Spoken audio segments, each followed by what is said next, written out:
السلام، آپ حضرات ایک عظیم کام میں شامل ہیں، سب کا آنا مبارک ہو۔ اللہ پاک آپ سب کو اور اس عظیم مشن یعنی امن سیمینار کو نظر بد سے محفوظ فرمائے،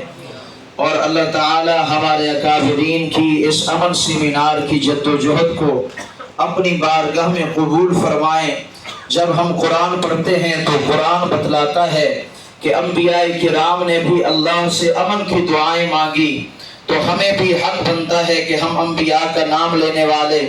ہم اصحاب رسول کا نام لینے والے، ہم اہل بیت اطہار کا نام لینے والے، ہم بھی امن کی بات کریں، امن سے رہیں، محبت کی بات کریں، محبت سے رہیں۔ میں اپنے عنوان پر صرف ایک دو باتیں عرض کرتا ہوں کہ امام عالی مقام یہ کون ہستی ہیں، ان کی شان اور منقبت ایک گھنٹہ کیا،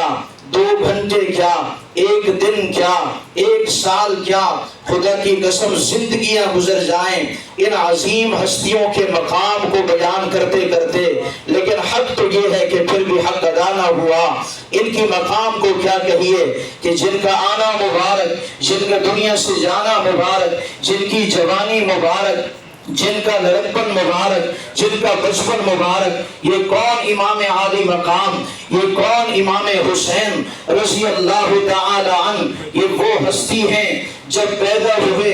رسول اللہ صلی اللہ علیہ وسلم، یہ وہ عظیم ہستی جو دنیا میں ان سے بڑھ کر اللہ نے بنایا ہی نہیں، رسول اللہ سے بڑھ کر کائنات میں کوئی آیا ہی نہیں۔ یہ وہ ہستی رسول اللہ صلی اللہ علیہ وسلم نے اپنی بیٹی فاطمہ الزہرا سے امام حسین کو لیا، گود میں لیا، محبت کی اور کان میں اذان کہی، اذان کہنے والے امام الانبیاء، اور جناب جب گٹھی دینے کا ٹائم آیا تو رسول اللہ نے اپنی وہ لعاب مبارک امام حسین کے منہ میں ڈالی، جو لعاب مبارک اگر کڑوے کنویں میں ڈالی جائے تو میٹھا ہو جائے، وہ لعاب مبارک جو صدیق اکبر کی ایڑی پہ لگے تو زہر کا اثر ختم ہو جائے، وہ لعاب مبارک جو علی شیر خدا کی دکھتی ہوئی آنکھ پر لگائی جائے، آنکھ کا درد ختم ہو جائے۔ میرے محبوب نے امام حسین کے منہ میں اپنی گٹھی، اپنی لعاب دہن، اپنی لعاب مبارک دی، اور جناب میرے محبوب نے نام خود رکھا۔ آقا نے فرمایا میرے حسن، میرے حسین اور میرے محسن، یہ تینوں میرے شہزادے ایسے خوش نصیب ہیں کہ ان جیسا نام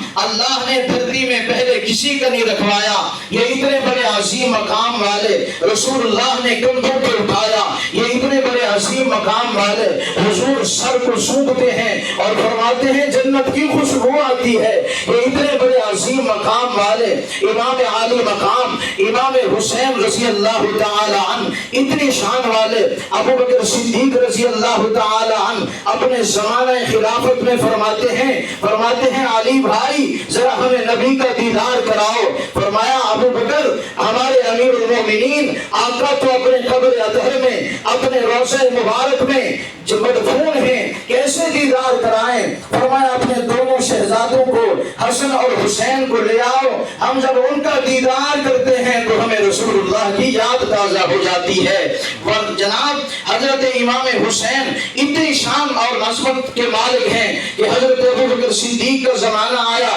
ان کی محبتیں اتنی ہیں کہ ان محبتوں کو بیان کرنے کی ضرورت ہے کہ امام عالی مقام سے حضرت عمر کو اتنی سے منع کر دیا، اور جب حضرت امام حسین کو دروازے پر کھڑا ہوا پایا تو پوچھا کہ امام عالی مقام امام حسین آپ اندر کیوں نہیں تشریف لائے؟ فرمایا جب اپنے بیٹے کو اجازت نہ دی تو میں کیسے اندر آ سکتا تھا؟ امام میرے حسین تیرا مقام زیادہ ہے، عبداللہ بن عمر یہ تو عمر کا بیٹا ہے، تیرا مقام عبداللہ بن عمر سے زیادہ ہے۔ عبداللہ بن عمر کا نانا اتنے مقام والا نہیں جتنے مقام والا تیرا نانا ہے، عبداللہ بن عمر کی ماں اتنے مقام والی نہیں جتنے مقام والی تیری ماں فاطمہ الزہرا ہے۔ تو بھائیو یہ عظیم لوگ ہیں، ہم صرف یہ نہیں کہتے کہ ہم یکم محرم الحرام شہادت پیش کرنے والے جناب سیدنا فاروق اعظم رضی اللہ تعالی عنہ ان کو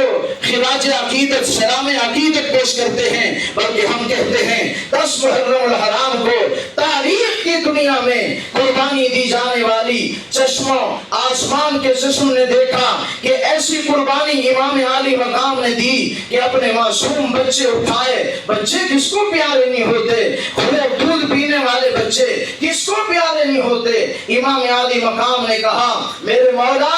اگر تو یوں راضی ہوتا ہے تو میں حسین بچے قربان کروا کے راضی ہوں، اللہ میں علی اکبر کی لاش اٹھا کے راضی ہوں، اللہ میں اون و محمد قربان کروا کے راضی ہوں، میں قاسم قربان کروا کے راضی ہوں، علی اصغر کے گلے میں نیزہ لگوا کے تیر لگوا کے اللہ میں پھر بھی راضی ہوں۔ اور امام عالی مقام امام حسین رضی اللہ تعالی عنہ ان کی شہادت کو بھی ہم سلام عقیدت پیش کرتے ہیں۔ جنگ بدر میں شہید ہونے والے اصحاب رسول کی عظمت کو بھی ہم سلام عقیدت پیش کرتے ہیں۔ جنگ احد میں شہید ہونے والے میرے نبی کے وہ چچا جسے سیدنا حضرت امیر حمزہ کہا جاتا ہے، 11 لاش کے ٹکڑے اور یوں اٹھایا آسمان پر، اے میرے پروردگار اگر تو اپنے دین اسلام کے لیے مجھ سے میرے چچا کی لاش کے 11 ٹکڑے مانگتا ہے تو میں تیرے دین کے لیے دین اسلام کے لیے اللہ تیرے حکم پر اپنے چچا امیر حمزہ کی لاش کے 11 ٹکڑے کروانے کے لیے بھی تیار ہوں۔ تو بھائیو عمل کی بات کریں، محبت سے رہیں، اور یکم محرم الحرام سے لے کر بلکہ میں یوں کہوں کہ صرف محرم الحرام نہ بلکہ پوری زندگی ان عظیم ہستیوں کا احترام اپنے دلوں میں لائیں۔ انشاءاللہ اسی میں ہماری کامیابی ہے، اسی میں امن اور محبت ہے۔ جب ہم کسی اہل بیت عظام کی عظیم ہستی پر معاذ اللہ ثم نعوذ باللہ اگر کوئی حملہ کریں گے، کوئی توہین آمیز بات کریں گے، خدا کی قسم لوگوں کے ہاں تو ہم بعد میں مجرم بنیں گے، اللہ اور اس کے رسول اللہ کی نظر میں ہم پہلے مجرم بن چکے ہوتے ہیں۔ اگر کوئی آدمی اصحاب رسول اللہ کی عظمت میں سال کے کسی دن میں کسی دور میں کسی گھنٹے میں اگر کوئی اصحاب رسول کی عظمت اور شان کے بارے میں توہین کا کوئی چھوٹا سا جملہ کہتا ہے، وہ لوگوں کی نظر میں بعد میں گرتا ہے، اللہ اور اس کی رسول کی نظر میں پہلے گر جاتا ہے، تو اللہ کی نظر میں ہمارا مقام تب ہوگا، رسول اللہ کی نظر میں ہم قیامت کے دن سرخرو تب ہوں گے جب ہم صحابہ کرام سے بھی محبت کا اظہار کریں گے اور ہم اہل بیت عظام سے بھی محبت کا اظہار کریں گے۔ افضل ہے کل جہاں سے گھرانہ حسین کا، افضل ہے کل جہاں سے گھرانہ حسین کا، نبیوں کا تاجدار ہے نانا حسین کا، ارے ایک پل کی تھی بس حکومت یزید کی، صدیاں حسین کی ہے زمانہ حسین کا۔ وآخر دعوانا ان الحمدللہ رب العالمین۔